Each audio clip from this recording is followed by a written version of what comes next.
ఆదికాండము 31వ అధ్యాయము. లాబాను కుమారులు మన తండ్రికి కలిగినది యావత్తు యాకోబు తీసుకొని మన తండ్రికి కలిగిన దాని వలన ఈ యావదాస్తి సంపాదించినని చెప్పుకొన్న మాటలు యాకోబు వినెను. మరియు అతడు లాబాను ముఖము చూచినప్పుడు అది నిన్న మొన్న ఉండినట్లు అతని ఎడల ఉండలేదు. అప్పుడు యెహోవా, నీ పితరుల దేశమునకు నీ బంధువుల యొద్దకు తిరిగి వెళ్ళుము, నేను నీకు తోడై ఉండెదనని యాకోబుతో చెప్పగా, యాకోబు పొలములో తన మంద యొద్దకు రాహేలును లేయాను పిలువనంపి వారితో ఇట్లనెను, మీ తండ్రి కటాక్షము నిన్న మొన్న నా మీద ఉండినట్లు ఇప్పుడు నా మీద నుండలేదని నాకు కనబడుచున్నది. అయితే నా తండ్రి యొక్క దేవుడు నాకు తోడై ఉన్నాడు. మీ తండ్రికి నా యావత్ శక్తితో కొలివి చేసితునని మీకు తెలిసేయున్నది. మీ తండ్రి నన్ను మోసపుచ్చి 10 మార్లు నా జీతము మార్చెను. అయినను దేవుడు అతని నాకు హాని చేయనీయలేదు. అతడు పొడలగలవి నీ జీతమగునని చెప్పిన ఎడల అప్పుడు మందలన్నీయు పొడలగల పిల్లలనీనెను. చార్లు గలవి నీ జీతమగునని చెప్పిన ఎడల అప్పుడు మందలన్నీయు చార్లు గల పిల్లలనీనెను. అట్లు దేవుడు మీ తండ్రి పశువులను తీసి నాకిచ్చెను. మందలు చూలుకట్టు కాలమున నేను స్వప్నమందు కన్నులెత్తి చూడగా గొర్రెలను దాటు పొట్టేళ్లు చారలైనను పొడలైనను మచ్చలైనను గలవై ఉండెను. మరియు ఆ స్వప్నమందు దేవుని దూత యాకోబు అని నన్ను పిలువగా, చిత్తము ప్రభువా అని చెప్పితిని. అప్పుడు ఆయన, నీ కన్నులెత్తి చూడుము, గొర్రెలను దాటుచున్న పొట్టేళ్లన్నీయు చారలైనను పొడలైనను మచ్చలైనను గలవి. ఏలయనగా లాబాను నీకు చేయుచున్నది యావత్తును చూచితిని. నీవెక్కడ స్తంభము మీద నూనె పోసితివో, ఎక్కడ నాకు మ్రొక్కుబడి చేసితివో ఆ బేతేలు దేవుడును నేనే. ఇప్పుడు నీవు లేచి ఈ దేశములో నుండి బయలుదేరి నీవు పుట్టిన దేశమునకు తిరిగి వెళ్ళుమని నాతో చెప్పెననెను. అందుకు రాహేలును లేయాయు, ఇంక మా తండ్రి ఇంట మాకు పాలు పంపులెక్కడివి? అతడు మమ్మను అన్యులుగా చూచుటలేదా? అతడు మమ్మను అమ్మివేసి మాకు రావలసిన ద్రవ్యంను బొత్తిగా తినివేసెను. దేవుడు మా తండ్రి యొద్ద నుండి తీసివేసిన ధనమంతయు మాదియు మా పిల్లలదియు నై ఉన్నది గదా. కాబట్టి దేవుడు నీతో చెప్పినట్లెల్లా చేయమని అతనికి ఉత్తరం ఇయ్యగా, యాకోబు లేచి తన కుమారులను తన భార్యలను ఒంటెల మీద నెక్కించి కనాను దేశమునకు తన తండ్రి అయిన ఇస్సాకు నొద్దకు వెళ్ళుటకు తన పశువులన్నిటినీ తాను సంపాదించిన సంపద యావత్తును పద్దనరాములో తాను సంపాదించిన ఆస్తి యావత్తును తీసుకొని పోయెను. లాబాను తన గొర్రెల బొచ్చు కత్తిరించుటకు వెళ్లి ఉండగా రాహేలు తన తండ్రి ఇంటున్న గృహదేవతలను దొంగిలెను. యాకోబు తాను పారిపోవచ్చున్నానని సిరియావాడైన లాబానుకు తెలియచేయకపోవటం వలన అతని మోసపుచ్చిన వాడాయను. అతడు తనకు కలిగినదంతయు తీసుకొని పారిపోయెను. అతడు లేచి నది దాటి గిలాదను కొండతట్టు అభిముఖుడై వెళ్ళెను. యాకోబు పారిపోయినని 3వ దినమున లాబానుకు తెలుపబడెను. అతడు తన బంధువులను వెంటబెట్టుకుని 7 దినముల ప్రయాణమంత దూరము అతని తరుముకొని పోయి గిలాదు కొండ మీద అతన్ని కలుసుకొనెను. ఆ రాత్రి స్వప్నమందు దేవుడు సిరియావాడైన లాబాను నొద్దకు వచ్చి, నీవు యాకోబుతో మంచిగాని చెడ్డగాని పలుకకము, జాగ్రత్త సుమి అని అతనితో చెప్పెను. లాబాను యాకోబును కలుసుకొనెను. యాకోబు తన గుడారము ఆ కొండ మీద వేసుకుని ఉండెను. లాబానును తన బంధువులతో గిలాదు కొండ మీద గుడారం వేసుకొనెను. అప్పుడు లాబాను యాకోబుతో, నీవేమి చేసితివి? నన్ను మోసపుచ్చి కత్తితో చెరపట్టబడిన వారిని వలె నా కుమార్తెలను కొనిపోవనేలా? నీవు నాకు చెప్పక రహస్యముగా పారిపోయి నన్ను మోసపుచ్చితివేళ? సంభ్రమముతోనూ పాటలతోనూ మద్దెలతోనూ సితారాలతోనూ నిన్ను సాగనంపుదునే. అయితే నీవు నా కుమారులను నా కుమార్తెలను నన్ను ముద్దు పెట్టుకొననీయక పిచ్చిపట్టి ఇట్లు చేస్తువి. మీకు హాని చేయుటకు నా చేతనవును. అయితే పోయిన రాత్రి మీ తండ్రి యొక్క దేవుడు, నీవు యాకోబుతో మంచిగాని చెడ్డగాని పలుకకము, జాగ్రత్త సుమి అని నాతో చెప్పెను. నీ తండ్రి ఇంటి మీద బహు వాంఛ గలవాడవై వెళ్లగోరిన ఎడల వెళ్ళుము. నా దేవతల నేల దొంగిలితివనగా, యాకోబు, నీవు బలవంతముగా నా యొద్ద నుండి నీ కుమార్తెలను తీసుకొందువేమో అనుకొని భయపడితిని. ఎవని యొద్ద నీ దేవతలు కనబడునో వారు బ్రతకకూడదు. నీవు నా యొద్దనున్న వాటిని మన బంధువుల ఎదుట వెదకి నీ దానిని తీసుకొనమని లాబానుతో చెప్పెను. రాహేలు వాటిని దొంగిలనని యాకోబునకు తెలియలేదు.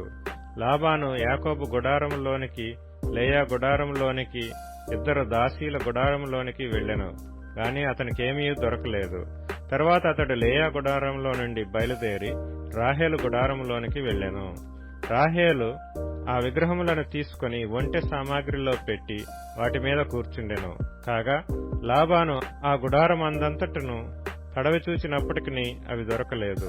ఆమె తన తండ్రితో, తమ ఎదుట నేను లేవలేనందున తాము కోపపడకూడదు, నేను కడగానున్నానని చెప్పెను. అతడెంత వెదికినను ఆ విగ్రహములు దొరకలేదు. యాకోబు కోపబడి లాబానుతో వాదించి అతనితో, నీవిట్లు మండిపడి నన్ను తరుమునేలా? నేను చేసిన ద్రోహమేమి, పాపమేమి? నీవు నా సమస్త సామాగ్రి తడవి చూచిన తరువాత నీ ఇంటి వస్తువులలో ఏది దొరికెను? నా వారి ఎదుటను నీ వారి ఎదుటను అది ఇట్లు తెచ్చిపెట్టుము. వారు మన ఉభయుల మధ్య తీర్పు తీర్చుదురు. ఈ 20 ఏండ్లు నేను నీ యొద్ద నుంటిని. నీ గొర్రెలైనను మేకలైనను ఈడ్చుకొని పోలేదు. నీ మంద పొట్టేళ్లను నేను తినలేదు. దుష్టమృగముల చేత చీల్చబడిన దానిని నీ యొద్దకు తేక ఆ నష్టము నేనే పెట్టుకొంటిని. పగటియందు దొంగిలింపబడిన దాన్నేమి, రాత్రియందు దొంగిలింపబడిన దాన్నేమి నా యొద్ద పుచ్చుకొంటివి. నేను ఇలాగుంటిని, పగటి ఎండకును రాత్రి మంచుకును నేను క్షీణించిపోతిని. నిద్ర నా కన్నులకు దూరమాయెను. ఇదివరకు నీ ఇంటిలో 20 ఏండ్లు ఉంటిని. నీ 2 కుమార్తెల నిమిత్తం 14 ఏండ్లను, నీ మంద నిమిత్తము 6 ఏండ్లను నీకు కొలువు చేసితిని. అయినను నీవు నా జీతము 10 మార్లు మార్చితివి. నా తండ్రి దేవుడు, అబ్రహాము దేవుడు, ఇస్సాకు భయపడిన దేవుడు నాకు తోడై ఉండని ఎడల నిశ్చయముగా నీవు నన్ను ఒట్టి చేతులతోనే పంపివేసి ఇందువు. దేవుడు నా ప్రయాసమును నా చేతుల కష్టమును చూచి పోయిన రాత్రి నిన్ను గద్దించనని లాబానుతో చెప్పెను. అందుకు లాబాను, ఈ కుమార్తెలు నా కుమార్తెలు, ఈ కుమారులు నా కుమారులు, ఈ మంద నా మంద, నీకు కనబడుచున్నది అంతయు నాది. ఈ నా కుమార్తెలనైనను వీరు కనిన కుమారులనైనను నేడు నేనేమి చేయగలను? కావున నేనును నీవును నిబంధన చేసుకుందుము రమ్ము, అది నాకును నీకును మధ్య సాక్షిగా ఉండునని యాకోబుతో ఉత్తరమియ్యగా, యాకోబు ఒక రాయి తీసుకొని దానిని స్తంభముగా నిలువపెట్టెను. మరియు యాకోబు రాళ్లు కూర్చుడని తన బంధువులతో చెప్పెను. వారు రాళ్లు తెచ్చి కుప్ప వేసిరి. అక్కడ వారు ఆ కుప్ప యొద్ద భోజనము చేసిరి. లాబాను దానికి యగర్ షాహదూత అను పేరు పెట్టెను. అయితే యాకోబు దానికి గలేదు అని పేరు పెట్టెను. లాబాను, నేడు ఈ కుప్ప నాకును నీకును మధ్య సాక్షిగా ఉండునని చెప్పెను. కాబట్టి దానికి గలేదను పేరు పెట్టెను. మరియు మనం ఒకరికొకరము దూరంగా నుండగా యెహోవా నాకును నీకును మధ్య జరుగునది కనిపెట్టునని చెప్పెను. కనుక దానికి మిస్పా అను పేరు పెట్టబడెను. అంతటా లాబాను, నీవు నా కుమార్తెలను బాధపెట్టినను, నా కుమార్తెలను గాక ఇతర స్త్రీలను పెండ్లి చేసుకునేనను చూడుము, మన యొద్ద ఎవరునూ లేరు కదా, నాకును నీకును దేవుడే సాక్షి అని చెప్పెను. మరియు లాబాను, నాకును నీకును మధ్య నేను నిలిపిన ఈ స్తంభమును చూడుము, ఈ కుప్ప చూడుము. హాని చేయవలనని నేను ఈ కుప్ప దాటి నీ యొద్దకు రాకను, నీవు ఈ కుప్పను ఈ స్తంభమును దాటి నా యొద్దకు రాకను ఉండుటకు ఈ కుప్ప సాక్షి, ఈ స్తంభమును సాక్షి. అబ్రహాము దేవుడు, నాహోరు దేవుడు, వారి తండ్రి దేవుడు మన మధ్య న్యాయము తీర్చునని చెప్పెను. అప్పుడు యాకోబు తన తండ్రి అయిన ఇస్సాకు భయపడిన దేవుని తోడని ప్రమాణము చేసెను. యాకోబు ఆ కొండ మీద బలి అర్పించి భోజనము చేయుటకు తన బంధువులను పిలువగా వారు భోజనము చేసి కొండ మీద ఆ రాత్రి వెళ్లబుచ్చిరి. తెల్లవారినప్పుడు లాబాను లేచి తన కుమారులను తన కుమార్తెలను ముద్దు పెట్టుకుని వారిని దీవించి బయలుదేరి తన ఊరికి వెళ్లిపోయెను. ఆదికాండము 32వ అధ్యాయము. యాకోబు తన త్రోవను వెళ్ళుచుండగా దేవదూతలు అతనిని ఎదుర్కొనిరి. యాకోబు వారిని చూచి, ఇది దేవుని సేన అని చెప్పి ఆ చోటికి మహనయీము అని పేరు పెట్టెను. యాకోబు ఎదోము దేశమున అనగా సేయీరు దేశముననున్న తన సహోదరుడైన ఏశావు నొద్దకు దూతలను తనకు ముందుగా పంపి, మీరు నా ప్రభువైన ఏశావుతో, ఇంతవరకు నేను లాబాను వద్ద నివసించి ఇంటిని, నా పశువులు, గాడిదలు, మందలు, దాసదాసీ జనమును కలరు. నీ కటాక్షము నా యందు కలుగునట్లుగా నా ప్రభువునకి తెలియచేయనంపితినని నీ సేవకుడైన యాకోబు అనెనని చెప్పుడని వారికి ఆజ్ఞాపించెను. ఆ దూతలు యాకోబునొద్దకు తిరిగి వచ్చి, మేము నీ సహోదరుడైన ఏశావునొద్దకు వెళ్ళితిమి, అతడు 400 మందితో నిన్ను ఎదుర్కొన వచ్చుచున్నాడని చెప్పగా, యాకోబు మిక్కిలి భయపడి తొందరపడి, ఏశావు ఒక గుంపు మీదకి వచ్చి దాన్ని హతము చేసిన ఎడల మిగిలిన గుంపు తప్పించుకొని పోవుననుకొని తనతోనున్న జనులను, మందలను, పశువులను, ఒంటెలను 2 గుంపులుగా విభాగించెను. అప్పుడు యాకోబు, నా తండ్రి అయిన అబ్రహాము దేవా, నా తండ్రి అయిన ఇస్సాకు దేవా, నీ దేశమునకు నీ బంధువుల యొద్దకు తిరిగి వెళ్ళుము, నీకు మేలు చేసేదనని నాతో చెప్పిన యెహోవా, నీవు నీ సేవకునికి చేసిన సమస్తమైన ఉపకారములకును సమస్త సత్యమునకును అపాత్రుడను. ఎట్లనగా నా చేతి కర్రతో మాత్రమే ఈ యోర్దాను దాటితిని. ఇప్పుడు నేను 2 గుంపులైతిని. నా సహోదరుడైన ఏశావు చేతి నుండి దయచేసి నన్ను తప్పించుము. అతడు వచ్చి పిల్లలతో తల్లిని నన్ను చంపునేమో అని అతనికి భయపడుచున్నాను. నేను నీకు తోడై నిశ్చయముగా మేలు చేయొచ్చు విస్తారమగుట వలన లెక్కింపలేని సముద్రపు ఇసుక వలె నీ సంతానము విస్తరింపచేయుదునని సెలవిచ్చితివే అనెను. అతడు అక్కడ ఆ రాత్రి గడిపి తాను సంపాదించిన దానిలో తన అన్నయ్యైన ఏశావు కొరకు ఒక కానుకను, అనగా 200 మేకలను, 20 మేకపోతులను, 200 గొర్రెలను, 20 పొట్టేళ్లను, 30 పాడి ఒంటెలను, వాటి పిల్లలను, 40 ఆవులను, 10 ఆబోతులను, 20 ఆడుగాడిదలను, 10 గాడిద పిల్లలను తీసుకొని మందను వేరువేరుగా తన దాసుల చేతికి అప్పగించి, మీరు మందకు నడుమ ఎడముంచి నాకంటే ముందుగా సాగిపోండని తన దాసులతో చెప్పెను. మరియు వారిలో మొదటివానితో, నా సహోదరుడైన ఏశావు నిన్ను ఎదుర్కొని, నీవెవరివాడవు, ఎక్కడికి వెళుచున్నావు, నీ ముందరనున్నవి ఎవరివని నిన్ను అడిగిన ఎడల, నీవు, ఇవి నీ సేవకుడైన యాకోబువి, ఇది నా ప్రభువైన ఏశావు కొరకు పంపబడిన కానుక, అదిగో అతడు మా వెనుక వచ్చుచున్నాడని చెప్పుమని ఆజ్ఞాపించెను. అట్లతడు, నేను ముందుగా పంపుచున్న కానుక వలన అతని సమాధానపరిచిన తరువాత నేను అతని ముఖము చూచెదను.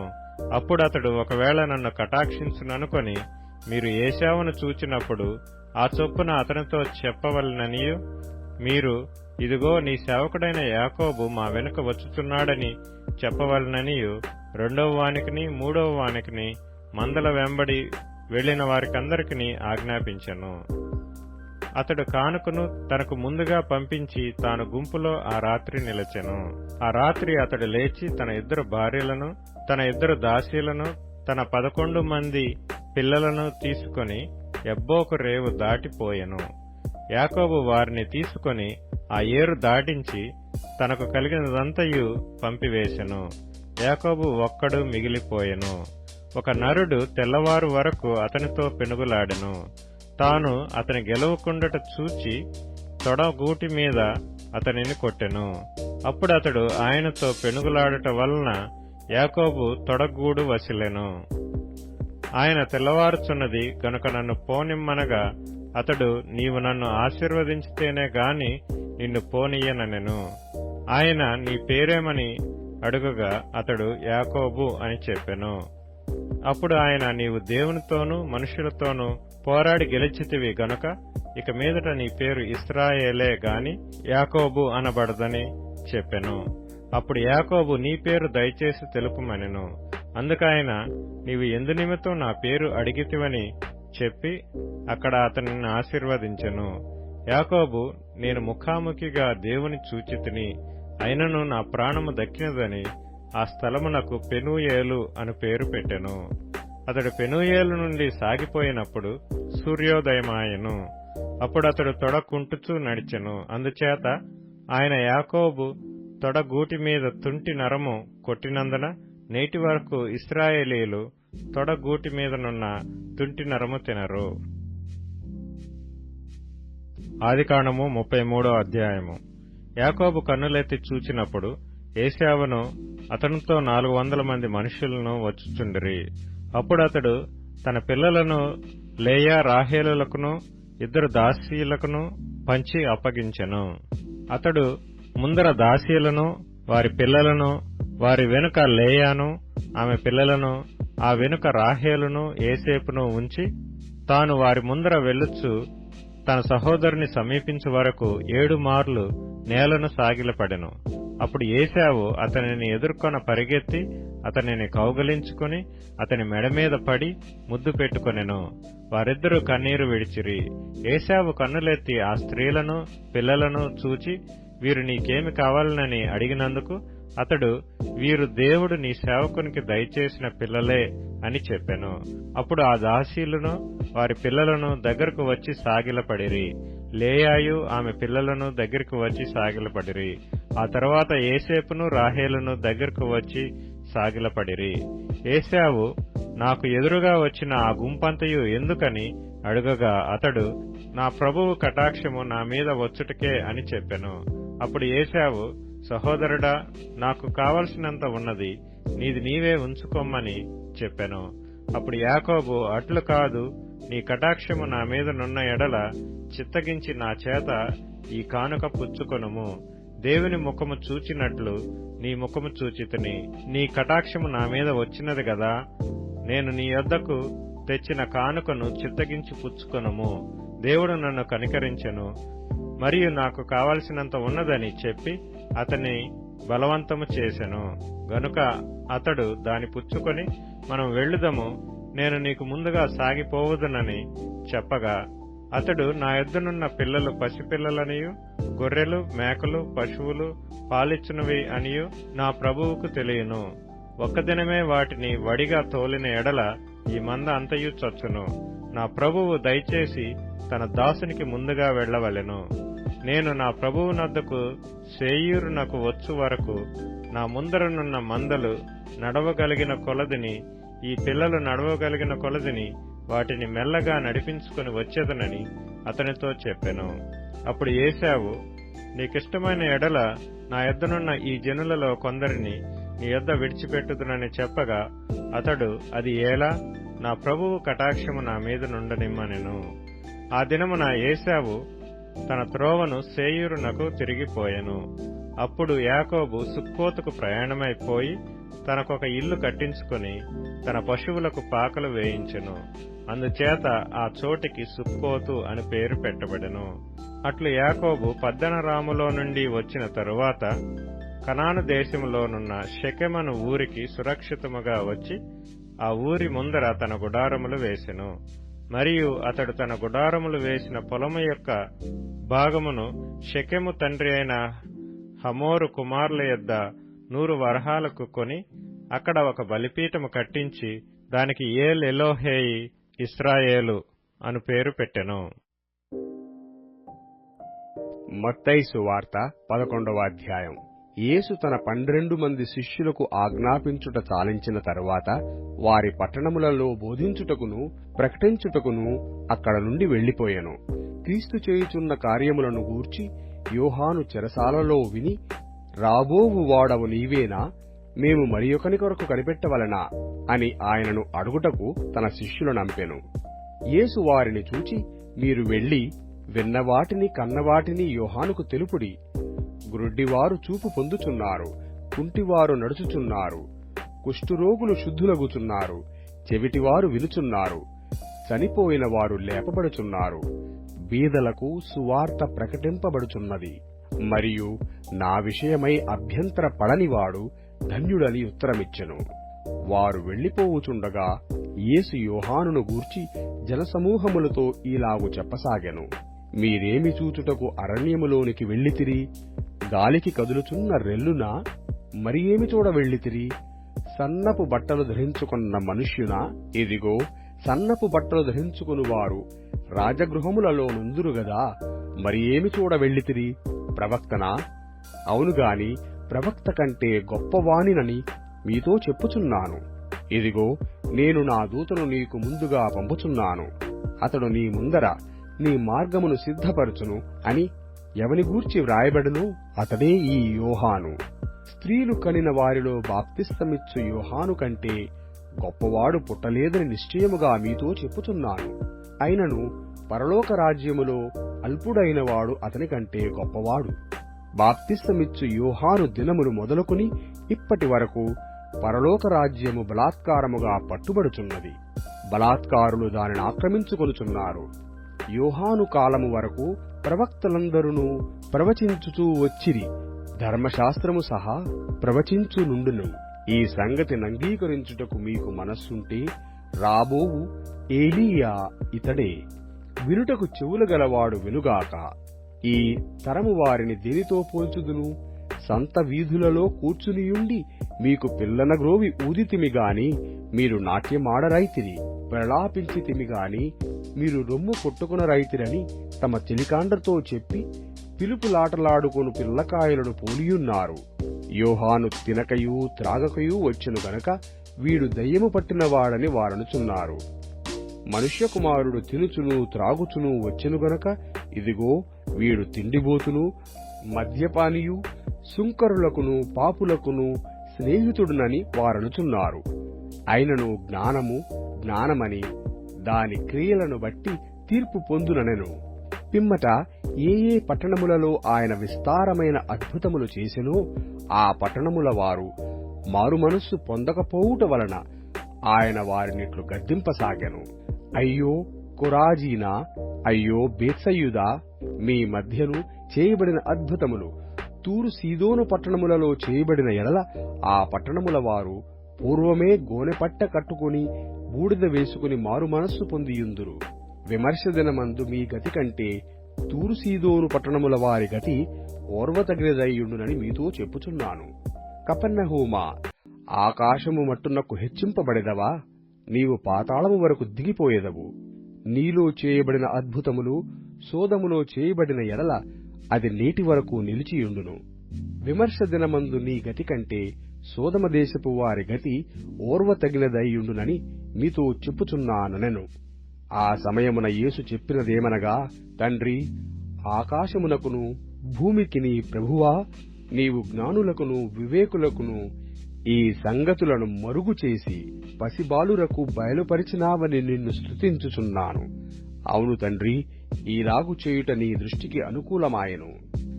సమస్తమును నా తండ్రి చేత నాకప్పగింపబడియున్నది. తండ్రిగాక ఎవడునూ కుమారుని ఎరగడు, కుమారుడుగాకను కుమారుడెవనికి ఆయనను బయలుపరచనుద్దేశించునో వాడుగాకను మరి ఎవడునూ తండ్రిని ఎరగడు. ప్రయాసపడి భారము మోసికొనుచున్న సమస్త జనులారా, నా యొద్దకు రండి, నేను మీకు విశ్రాంతి కలగజేతును. నేను సాత్వికుడను, దీన మనస్సు గలవాడను కనుక మీ మీద నా కాడి ఎత్తుకుని నా యొద్ద నేర్చుకొనుడి. అప్పుడు మీ ప్రాణములకు విశ్రాంతి దొరుకును.